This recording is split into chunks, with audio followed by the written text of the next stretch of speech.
Hey everyone, today we're going to be doing something a little bit different. I'm joined by my good friend Lauren. If you haven't heard of Lauren, check out her links in the description below. She's an amazing food photographer, and that's what we're going to be doing today. So Lauren is going to be showing me how she preps some of her food photography, and but Lauren does a lot more natural light than strobe lighting, so that's something that we're going to be doing today. So Lauren's going to be showing me how you prep the food ready for the shot, and then I'm going to show Lauren how you would light it using strobes. So we're going to pretend we've got window light here, but we've covered it, and we're going to be using a couple of strobes, some fill lights. We're going to be experimenting with different types of lighting, photographing our food. So I'm looking forward to it. What are we going to be doing, I'm excited. So we're just going to make something really simple, like a salad, just because we want to really focus on practicing the light, the props and everything, rather than worrying about the food too much. I hope you don't mind me just putting food on your floor. Oh no! I realised I just put the food all over your floor. You're going to eat it off the floor. Another food photography tip: you rarely eat what you photograph. You should do things like put it on the floor. What about when you prep hot food? Yeah.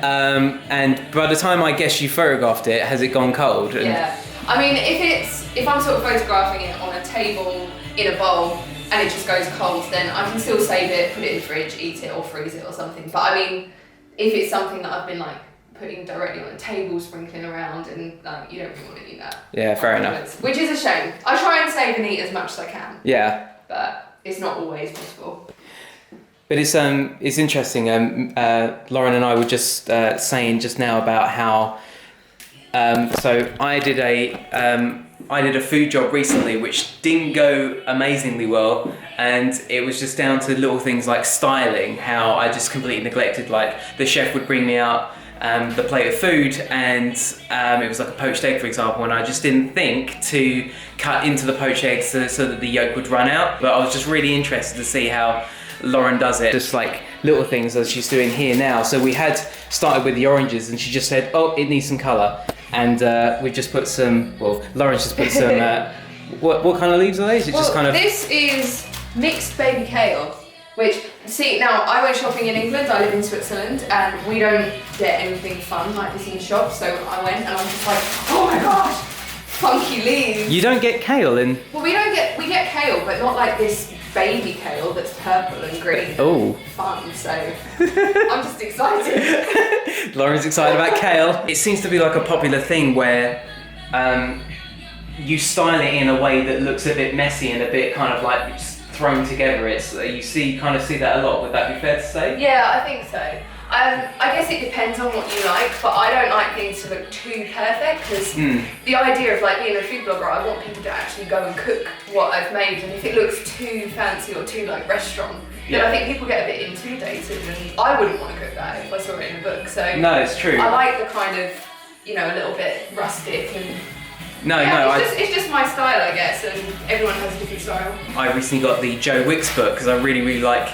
They're just really easy meals, and the photography in there is of a very similar style where it just looks like it has been thrown together, and it just almost makes someone like me think, well, I can do that. So this is the different thinking you have when you're using strobes, because shutter speed controls your ambient light, and your aperture will control the flash. Now I'm not going to adjust our aperture because you are set on keeping it at f2, and we want to keep it in your style but just with strobes. So I've left it at f2. So if we want to adjust the power of the flash, we'll obviously increase the output of the flash, which we are doing. The higher the shutter speed, the more that the flash is the only thing that's influencing this scene. Now we don't have much ambient in here anyway, but because we're on a tripod, it doesn't actually matter. So we can have the shutters open for as long as we can. Yeah. That feels really nice. Yeah. We're bouncing it with just a simple reflector with the white side so that the kick isn't too much of a kick. Yeah. And this is the image we're left with, and it looks pretty good. So we're on to our next setup. Lauren's preparing an avocado. Well, we're still utilising the blood oranges, but now we've got some avocados in the mix with some... Did you just... You kind of just cut that bit out. You glanced up at me like, did he see that? Did he see that? So Lauren's turned the studio floor into little a mini kitchen, little prep area, and we've got some crest to go on later to kind of finish it off. See, look, this is it's all of the styling and the finishing off that just really adds to it, like having the oranges just off of the side as well. But that's kind of something that I've noticed in a lot of your work, is that you will often, and I guess a lot of people will use bits of their ingredients used in the thing to kind of put around it, right? Yeah, just to like give people an idea of what's in it, and yeah. But you also, even down to like, you were telling me once on Skype how even the positioning of cutlery can be quite important. So that was something that we were chatting about, is if you've got cutlery not actually on the plate that you're serving it with, if you point it towards the food, again, it acts as an aid to draw the eye closer to the dish as well. So it helps bring that focus always back to the food, which is what you want. Nice. That just seemed like a proper sassy sentence with a bit of Destiny's Child in the background. I'm better than that. I don't think I've ever eaten a pistachio. You'll probably recognise the flavour, because I bet you've had them in stuff. They're like a sweetener. Oh yeah. You get them in ice cream and stuff, like pistachio ice cream. That's where I've had it. Yeah. But they're also quite nice on salads. I don't know why I expected, but I didn't expect that. I wasn't expecting. It's pretty good. Is this our lunch, by the way? Yeah. Mate, I love these pistachios. What are these ones? Those are just mixed nuts and seeds. I thought they looked cool.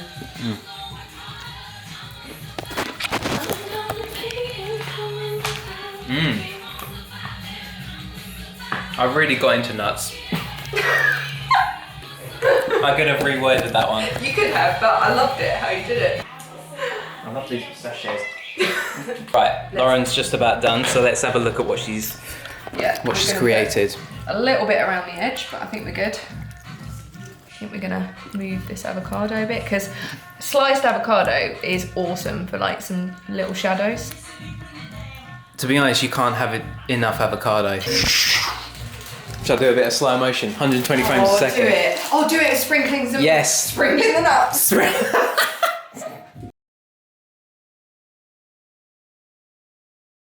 Okay, we're on our last setup of the day, and we're going to be doing, instead of a top-down shot, we're going to kind of come in at a bit of a side angle, because we're going to be using my grey backdrop in the shot as well. And we've just put it on my apple boxes, again with the rag, and we've got the bits of leaves and the bits of nuts sprinkled around, and hopefully it should look good. We're going to be whacking on the macro lens again. Yep. Is this your 60? 60, yeah. 60 mil.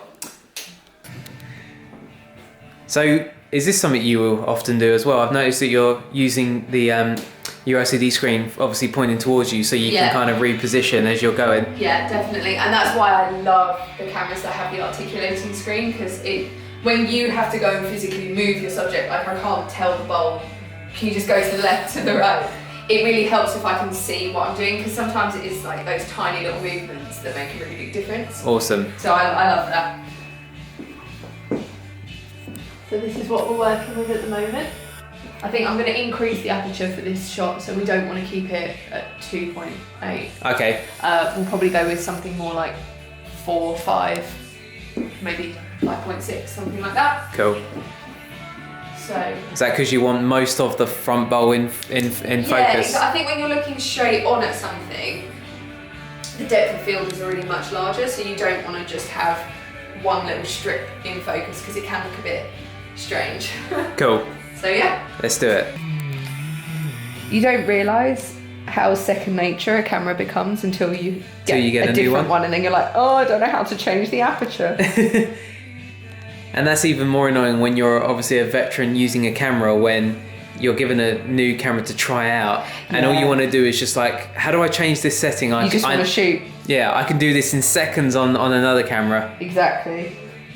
So I'm just going to get the other box and put it just up next to that one, so we just lose that. Oh, okay, cool. Gap.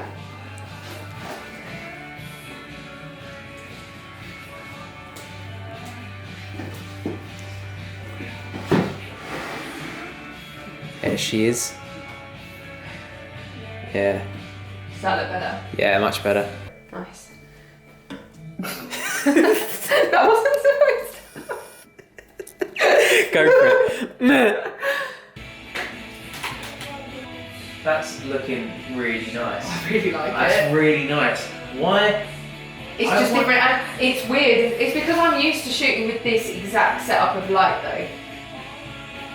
That looks natural. Doesn't that look? Looks so much more natural. The straight down setups. with artificial light is really hard, but that already looks. It looks so natural. And that's only single diffusion, but the shadows look really soft. Like I don't think it needs another. No, because with the extra diffusion, it's going to make it too soft. Yeah. This is obviously giving it a little bit of a punch. But it also has those little spots, like on the bowl, that look like daylight coming in and hitting it as well, like as it would. I love it already. This is great. Straight out of the box. This is so weird. Alright, so we've just taken a now comparison shot with the softbox, with the blind down, and then with the blind up without the softbox. So trying to recreate the same natural light. So what we got, Lauren? So this is softbox, no natural light whatsoever. That's crazy, because that looks like it's been naturally lit with window light. Yep. And then that is window. What? It looks the same. Other than just the slight different direction of the light, like, there's like no difference. There's no difference.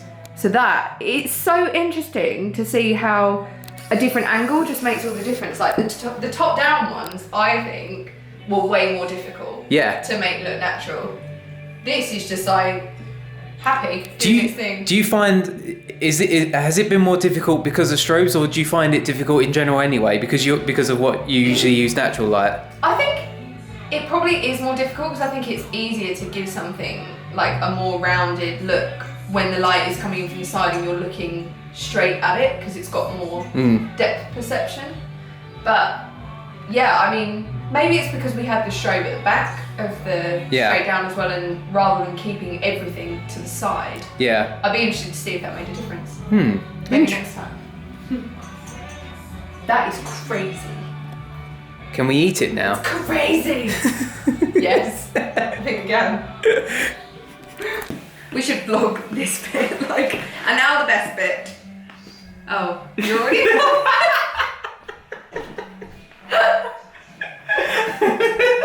such a twin. So we were cleaning up all the lens caps and everything, and Lauren picked up this off the floor. She was like, oh wait, that's the... Totally professional, by the way, just in case you're wondering. I'm excited to eat this. Me too. I've never eaten a blood orange. A blood orange, yeah. But have you eaten a salad that is 5 hours old? Has been sitting out on a box for ages. I haven't, but I'm gonna guess that maybe you have. Yeah, I've eaten a lot of food that's been sitting out for a long time. No, it is fine. It will be good. It will be good. It's salad though, so it's cool. And I'm really happy with all these new little props. So I had a little prop shop yesterday. Went a bit crazy in Next and H&M and everything. But you also got that, which is currently being used to hold your two lenses. Well, this is a lens holder. Professional lens holder. That's how you take them around with you, hold them like that. Let's not try it though. I didn't want to put the dressing because it would go all like soggy. Okay. Put the dressing on it at the time. Because you wouldn't really see it anyway. No, that's true. It's another tip. Don't make salad too wet if you're taking pictures of it. I feel like your audience don't care about food photography tips. No, they will. It's an interesting insight. Viewers. I'm so excited to be on your channel. Welcome to my channel. Now is the best bit. This is the best bit. This is the best bit. I feel like I should Instagram story this. Oh, such a food photographer. I know. It says the vlogger. The best part of any photo shoot. Verdict? Oh, that's good.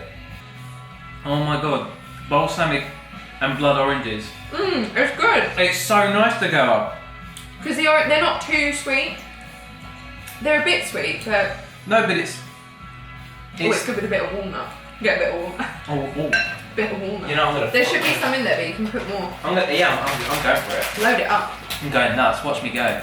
Look. Oh, we didn't do the slow motion. Oh, we'll do it. Oh, we should do it anyway. Next shot here. Here's the Okay. slow motion now.